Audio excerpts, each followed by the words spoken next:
What a wonderful new element introduced into our General Conference Quels format. merveilleux nouveaux éléments introduits dans le format de notre conférence générale. In what would be the most startling moment of his early ministry, Dans ce qui a dû être le moment le plus surprenant du début de son ministère, Jésus s'est levé dans la synagogue de Nazareth, son village, et a lu ces paroles prophétiques d'Ésaïe rapportées dans l'évangile de Luc. L'Esprit du Seigneur est sur moi, parce qu'il m'a oint pour annoncer une bonne nouvelle aux pauvres. Il m'a envoyé pour guérir ceux qui ont le cœur brisé, pour proclamer aux captifs la délivrance et pour envoyer libres les opprimés. C'est ainsi que le Sauveur a fait sa première annonce publique de son ministère messianique. Mais ce verset montre aussi clairement qu'en chemin vers son sacrifice expiatoire final et sa résurrection, Jésus aurait pour premier devoir messianique de bénir les pauvres, y compris les pauvres en esprit. Dès le début de son ministère, Jésus a aimé les démunis et les défavorisés d'une manière extraordinaire. Il est né chez 2 d'entre eux et il a grandi parmi beaucoup d'autres. Nous ne connaissons pas tous les détails de sa vie matérielle, mais il a dit un jour, « Les renards ont des tanières et les oiseaux ont des nids, mais le Fils de l'homme n'a pas où reposer sa tête. » Apparemment, le Créateur des cieux et de la terre et de tous ceux qui s'y trouvent était, du moins au cours de sa vie d'adulte, sans abri. De tout temps, on a considéré la pauvreté comme la difficulté la plus grande et la plus répandue du genre humain. Son tribut le plus visible est souvent physique, mais le préjudice spirituel et émotionnel qui peut en résulter peut être encore plus invalidant. Quoi qu'il en soit, le grand Rédempteur n'a pas lancé d'invitation plus persistante que celle de nous joindre à lui pour soulager son peuple de ce lourd fardeau. En tant que Jéhovah, il a dit qu'il jugerait la maison d'Israël avec dureté, disant « La dépouille du nécessiteux est dans vos maisons. De quel droit foulez-vous mon peuple et écrasez-vous la face des pauvres ?» L'auteur des Proverbes a dit les choses très clairement. Opprimer le pauvre, c'est outrager celui qui l'a fait. Et celui qui ferme son oreille au cri des pauvres criera aussi lui-même et n'aura point de réponse. À notre époque, l'Église rétablie de Jésus-Christ n'avait pas encore 1 an quand le Seigneur a commandé à ses membres de veiller sur les pauvres et les nécessiteux et de leur apporter du soulagement pour qu'ils ne souffrent pas. Remarquez le commandement donné dans ce passage, qu'ils ne souffrent pas. C'est le genre de langage que Dieu emploie quand il veut que les choses se fassent. Compte tenu du défi monumental que représente la lutte contre les inégalités existant dans le monde, que peut faire un homme ou une femme? Le Maître lui-même a proposé une réponse. Quand, avant qu'il soit trahi et crucifié, Marie a oint la tête de Jésus avec un baume de grand prix utilisé pour les sépultures, Judas Iscariote a protesté contre cette extravagance et s'est irrité contre elle. Jésus a dit, « Pourquoi lui faites-vous de la peine? Elle a fait une bonne action. Elle a fait ce qu'elle a pu. Elle a fait ce qu'elle a pu. » Quelle formule succincte. Un jour, un journaliste a interrogé Mère Teresa de Calcutta au sujet de sa cause perdue consistant à secourir les indigents de cette ville. Il a dit que, statistiquement parlant, elle n'accomplissait absolument rien. Cette petite femme remarquable a rétorqué que son œuvre était une œuvre d'amour et non de statistiques. En dépit du nombre incommensurable de gens qui se trouvaient hors de sa portée, elle a dit qu'elle pouvait obéir au commandement d'aimer Dieu et son prochain en servant les personnes qui se trouvaient à sa portée, avec les moyens dont elle disposait. En une autre occasion, elle a dit, « Ce que nous faisons n'est qu'une goutte d'eau dans l'océan. Mais si nous ne le faisions pas, l'océan aurait une goutte de moins. » Le journaliste a conclu sobrement que, de toute évidence, le christianisme ne se soucie pas des statistiques. Il a fait la réflexion que s'il y a plus de joie dans les cieux pour un seul pécheur qui se repent que pour 99 qui n'ont pas besoin de repentir, c'est qu'apparemment Dieu ne se préoccupe pas trop des pourcentages. Comment pouvons-nous donc faire ce que nous pouvons? Pour commencer, nous pouvons, comme l'a enseigné le roi Benjamin, cesser de retenir notre main parce que nous considérons que le pauvre s'est attiré sa propre misère. Peut-être certains se sont-ils effectivement créé leurs difficultés. Mais n'est-ce pas exactement ce que nous faisons tous? N'est-ce pas pour cette raison que ce dirigeant compatissant demande « Ne sommes-nous pas tous mendiants? Ne supplions-nous pas tous pour avoir de l'aide, de l'espoir et des réponses à nos prières? Ne mendions-nous pas tous le pardon des fautes que nous avons commises et des problèmes que nous avons causés? N'implorons-nous pas la grâce pour compenser nos faiblesses et la miséricorde pour qu'elle l'emporte sur la justice, au moins dans notre cas? Il n'est donc pas étonnant que le roi Benjamin dise que nous obtenons la rémission de nos péchés en suppliant Dieu, qui répond avec compassion, mais que nous conservons la rémission de nos péchés en répondant avec compassion aux pauvres qui nous supplient. En plus des actes miséricordieux que nous accomplissons en leur faveur, nous devons aussi prier pour les nécessiteux. Un groupe de Zoramites considérés comme de la souillure et du rebut par le corélégionnaire, selon les Écritures, étaient chassés de leur lieu de prière à cause de la grossièreté de leurs habits.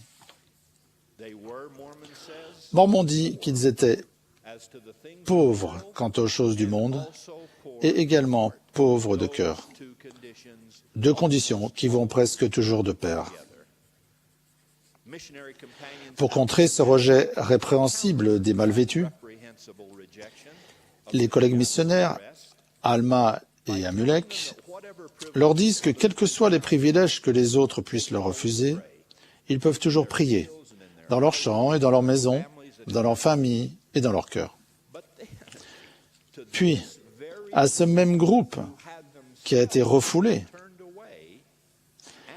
Amulek ajoute, « Lorsque vous avez prié, si vous renvoyez les nécessiteux et les nus, et ne visitez pas les malades et les affligés, et ne donnez pas de vos biens, si vous en avez, à ceux qui sont dans le besoin, je vous le dis, votre prière est vaine et ne vous sert de rien.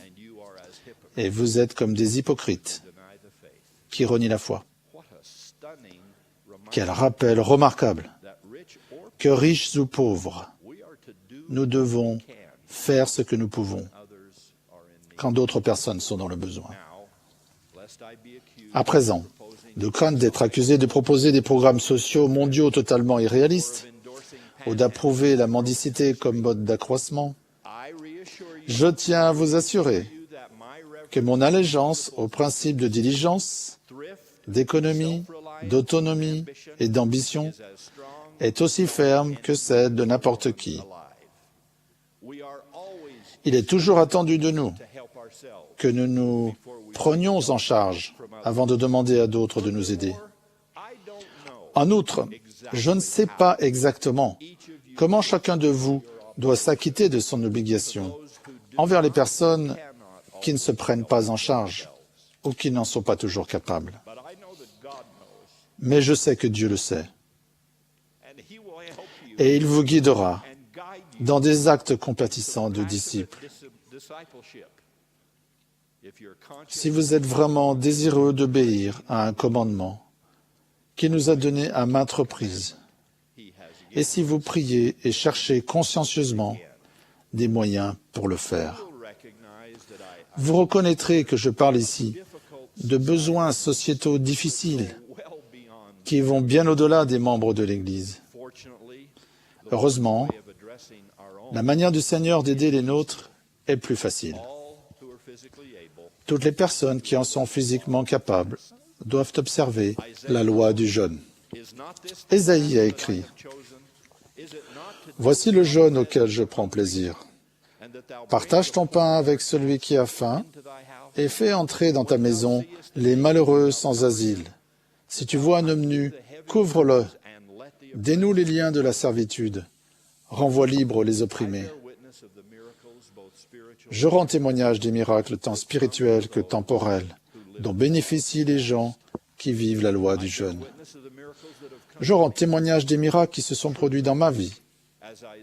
D'une façon très réelle, comme Ésaïe l'a écrit, j'ai appelé dans mon jeûne et Dieu a vraiment répondu.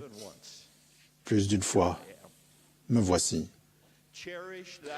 Profitez de ce droit sacré, au moins chaque mois, et soyez aussi généreux que la situation le permet dans vos offrandes de jeûne et dans les autres contributions humanitaires, éducatives et missionnaires. Je vous promets que Dieu sera généreux envers vous et les personnes que vous secourez béniront à jamais votre nom. Plus de 750 000 membres de l'Église ont reçu de l'aide l'année dernière par le biais des offrandes de jeûne, administrées par les évêques et les présidents de la Société de secours dévoués. Cela fait beaucoup de saints des derniers jours reconnaissants. Frères et sœurs, un tel sermon exige que j'exprime ma reconnaissance pour les bénédictions non gagnées, non méritées et continuelles, tant temporelles que spirituelles, que j'ai reçues. Comme vous, j'ai eu par moments des soucis financiers, mais je n'ai jamais été pauvre et je ne sais même pas ce qu'on éprouve quand on est une personne pauvre. En outre, je ne connais pas toutes les raisons pour lesquelles les circonstances de notre naissance, notre santé, nos possibilités éducatives et économiques offrent une telle diversité dans la condition mortelle. Mais quand je vois le dénuement de tant de personnes, je sais que ce n'est que par la grâce de Dieu que ce n'est pas mon lot. Je sais aussi que bien que je ne puisse ne pas être le gardien de mon frère, je suis le frère de mon frère, et que parce que j'ai tant reçu, je dois aussi donner. À cet égard, je rends un hommage personnel au président Monson. Cela fait maintenant 47 ans que j'ai la bénédiction de côtoyer cet homme. Et l'image que je chérirai jusqu'à ma mort est celle que j'ai de lui, rentrant chez lui en avion, en provenance de l'Allemagne de l'Est, économiquement ruinée à cette époque, chaussé de ses pantoufles, parce qu'il avait donné non seulement son deuxième costume et ses chemises supplémentaires, mais aussi les chaussures qu'il avait aux pieds. Qu'ils sont beaux sur les montagnes et dans un terminal d'aéroport. Les pieds de celui qui apporte de bonnes nouvelles, qui publie la paix. Plus qu'aucun homme que je connais, le président Monson a toujours fait tout ce qu'il pouvait pour la veuve et l'orphelin, le pauvre et l'opprimé.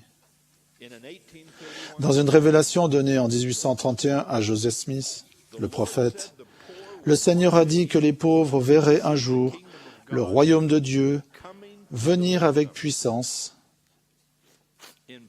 et une grande gloire pour les délivrer.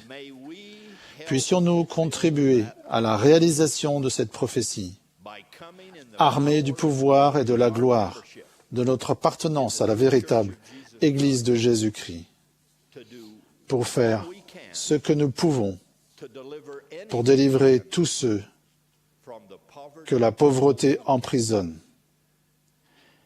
et qui détruit tant de leurs rêves. Je prie au nom miséricordieux de Jésus-Christ. Amen.